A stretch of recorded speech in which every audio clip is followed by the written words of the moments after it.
Most people starting out on Twitch have that first initial dream of getting 50 followers, 3+ average viewers, and streaming for enough hours to become a Twitch affiliate. This might not sound so bad on the tin, but once you get going, you sort of realize how hard it is to get some of these, especially the average viewers. And even if and when you do hit affiliate, you need to keep going. The journey doesn't end there. There's some super important things you have to make sure you're still doing to grow from that point onwards. In this video, I'll be going through some super easy but extremely crucial things that I think a lot of small streamers are missing when they're trying to grow on the platform. By the end of the video, I guarantee you'll notice some good ideas to implement into your stream, and hopefully this will help you improve and grow your audience on Twitch. I'm also going to be throwing in 2 of the best growth and engagement tools I've ever come across in this video, so stick around for that, and trust me, you won't want to miss those. I'm going to jump straight in with my first tip, which is a super easy one, and it's goal setting and call to actions. Unless you're completely fresh and brand new on Twitch, you'll already know probably that you can do little bars to set goals for stuff like followers, donations, and subscribers. Unfortunately though, for a lot of people, the knowledge of them ends there, and I see a lot of people using these really badly. There are so many good ways to implement these into your stream without them being overbearing and just like cringy. For example, my first suggestion is that if you are going to use these at all, just please don't make them look like this.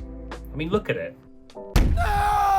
Not only is it just super rigid and really basic looking, it kind of shows your viewers that you're not putting in any effort, because this is essentially just the default option that you can use. Using these bars is a very forward and visual way to show your viewers that you're looking to grow and you're asking sometimes for monetary value, so you have to give them value to be able to give you it back. And a super simple way to start this is just by making them look nice in the first place. Streamlabs itself, which a lot of people use to stream from anyway, have loads of free assets that you can use to make these look really nice on your stream. You can download goal bars, tip jars, loads of animations and cool color schemes, and it just makes your stream pop a little bit more. It also just looks a bit more professional and approachable, and it just looks like you've actually put some idea and thought and effort into how it looks. But once you've got your goals set and you've got them looking nice, you need to think about what you're going to be asking for, how much of that thing you're going to be asking for as well, and sort of where you're going to place them on your screen. If you have all 3 options, which is followers, subscribers, and donations, all on your screen in different places, asking people for so much stuff, it's going to be so overbearing. It can kind of put people off wanting to support you in the first place because it's just very ASCII, and not only that, but it's taking up so much of your screen. If you're not an affiliate yet, I would recommend just having the follower goal if you're going to have any of them at all. And then make the goal something that the viewers are going to be excited and inclined to help you with. So if you've got a small community you've just started and you want to get to affiliate,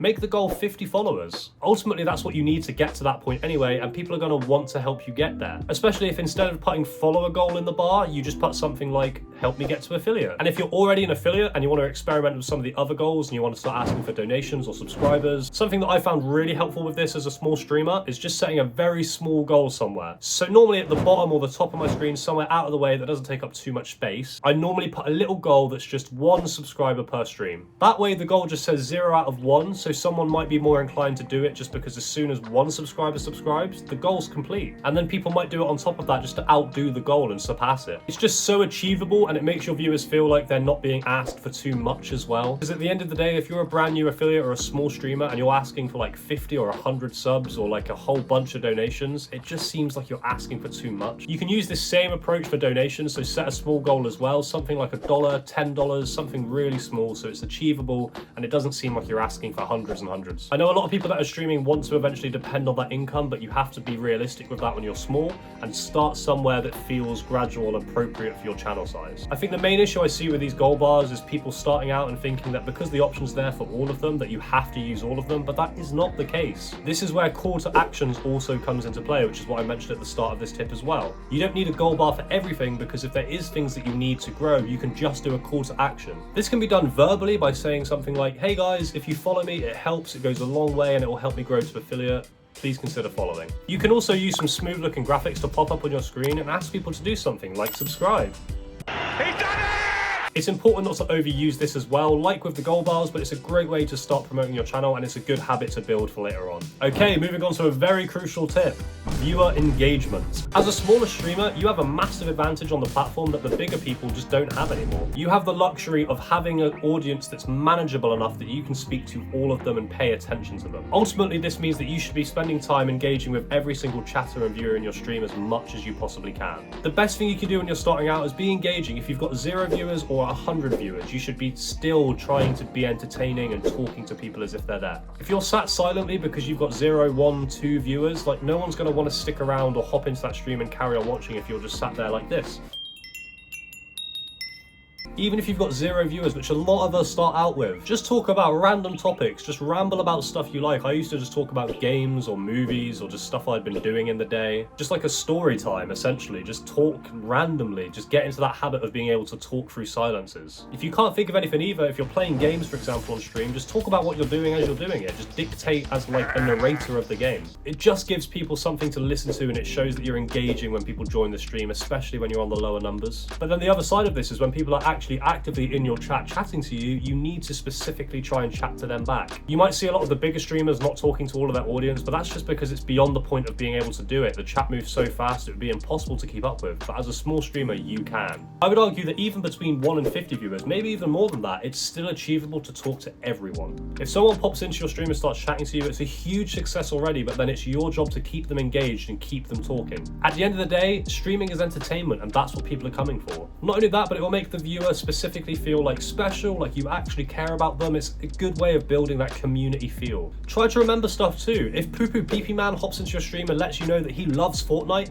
next time you see Poo Poo Pee Pee Man, ask him how his Fortnite games are going. There's also a bunch of engagement tools for free built into Twitch that you should definitely be taking advantage of when you're starting out. Channel points are my personal favorite because they're so easy, it's completely free for you and for the viewer. If you want to know more ideas you can do with those, I actually made a video about 50 different ideas in 5 minutes. It's super quick to watch and it gives you a bunch of ideas to set up on your Twitch channel. I also recommend having a look at some of the Twitch extensions. You can get some super handy tools, anywhere from showing them your schedule, showing people like sound alerts, showing people your social medias. You can even get some fun overlay ones that have like stickers pop up and different stuff to pop up on your stream for interactability. There's even like weird ones where you can hatch dinosaur eggs and dragons and have pets and stuff in your little under the stream section. There's honestly some really creative and enjoyable ideas just to give a little bit more interaction to every viewer that pops in. If you literally spend no more than an hour or two just implementing some of these engagement tools that are free on Twitch into your stream, it can really vastly improve your quality so quickly. And they've made it so simple to get going with all of these. There's instructions for all of it on the platform. Okay, moving on to tip number 3. This is one of my special ones, the first of the 2 that I mentioned at the start of the video, which is my best engagement tool that I've ever come across. So speaking of engagement and the channel points, if anyone doesn't know, when a viewer follows you for the first time, they immediately get given 300 channel points. Once this happens, if there's any channel point redemptions that you have that they can afford with those points, Twitch will pop it up to them as a recommendation to spend those points right away. You can capitalize on this by making a redemption that costs 300 points, so when they follow you,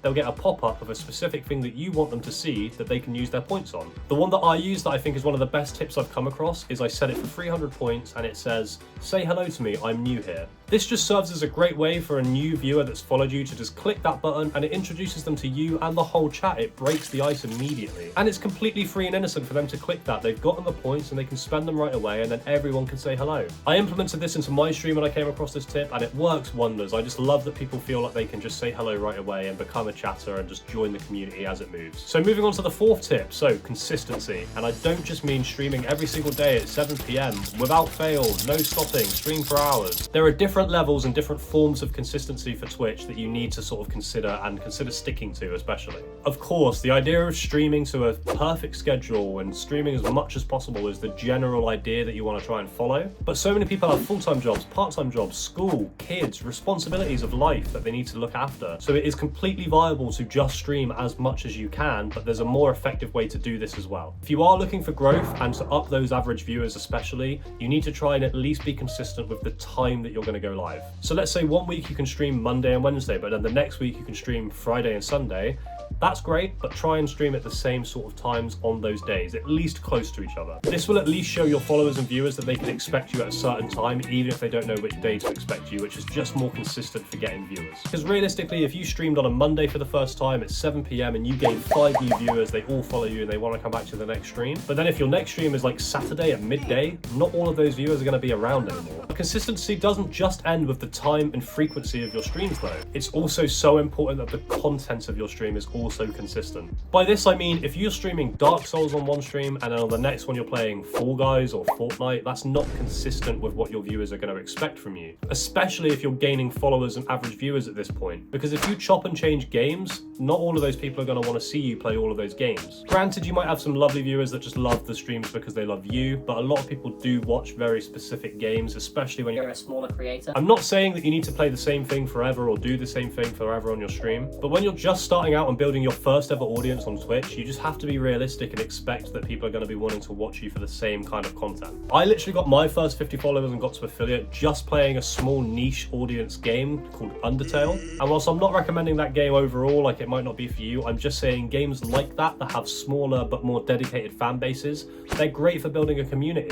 Then you can start going over to games that are similar to that. Like I moved on to Stardew Valley, which was kind of a similar niche, and it has also like a slightly bigger but still very dedicated fan base. It's so much easier than growing on a massive saturated game like Valorant or Apex or Fortnite and stuff like that. Don't get me wrong, you should definitely stream because you enjoy it, but you should definitely also pick games smartly if you're looking to grow. But that doesn't mean you have to cut yourself off completely. I would recommend if you still want to stream stuff like your main game like Valorant or Overwatch or a more saturated game, just maybe do it like once a week. And every other stream you do in that week, dedicate that to building your audience and playing the games that you know are in a niche that people will want to watch you for. But ultimately, overall, if you want to grow on Twitch, just like YouTube, you kind of have to stay to a little bit of a niche at first just to get people an expectation of your content. It happens a lot on most platforms and it is the best way to grow. Moving on, the way that your stream actually looks is super important as well. You don't even have to spend any money to get this done either. Don't even worry about that. And you shouldn't feel like you have to fill your entire stream screen with loads of different fancy artwork, because ultimately your real estate in the stream is so important. If you cover half your stream with loads of webcam overlays and arts and pop-ups and different borders and stuff, it's just going to be overbearing. It's going to pull away from what people actually want to see,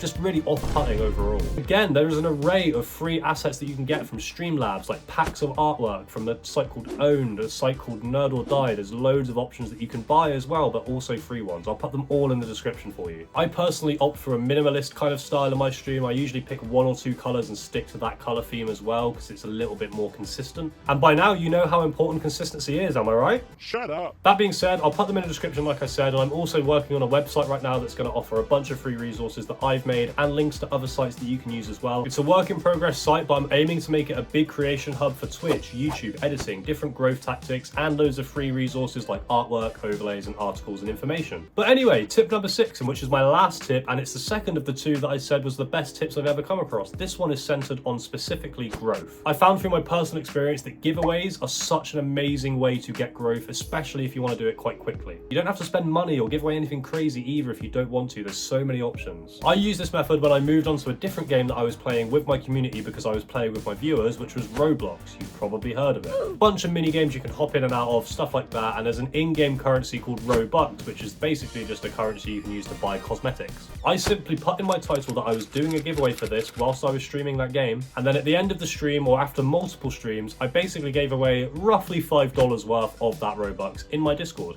The way I ran this giveaway is I said, all you need to do to enter is follow me on Twitch and join the Discord. I went from having like 3 average viewers to up to like 20 plus. At one point, I think I hit 30 viewers, and this was when I was just turned affiliate. Granted, some people will just stick around because they want to enter the giveaway and that's it. But you'd be surprised how many people follow you and then actually stay followed and come back to your other streams because they just end up enjoying the content as well. I had one stream when this went really well and I gained 50 followers in one go, and it was only over a couple of hours as well. Not only that, but it also grew my Discord to have a good few members straight away, which is a great way to start building that community and building those blocks. You can also make the options to enter whatever you want. If you want to grow your Twitter, ask them to follow you on Twitter to enter. If you want to grow like a YouTube, ask them to subscribe to you on YouTube to enter. And then at the end of the day, I always announced it in my Discord with a little online spin wheel, and I just chose somebody at random. Anyway, thank you so much for watching. Hopefully something in this video was helpful for you, and if it was, please consider leaving a like. It goes such a long way for me. And subscribe if you want to see more content like this to help you grow on Twitch, on YouTube, all of these platforms, how to edit. I do a little bit of everything for content creation, so stick around. I'd love you to. Remember as well, check out the stuff in the description. It can maybe get you some free artwork to get going, and I'll be making that website soon. It might be there, it might not, but you'll find out soon. Feel free to go to my Discord in the description as well, or comment. Ask me any questions you want. I'm happy to help anyone with their journey getting going on Twitch or YouTube. Anything. Ask me.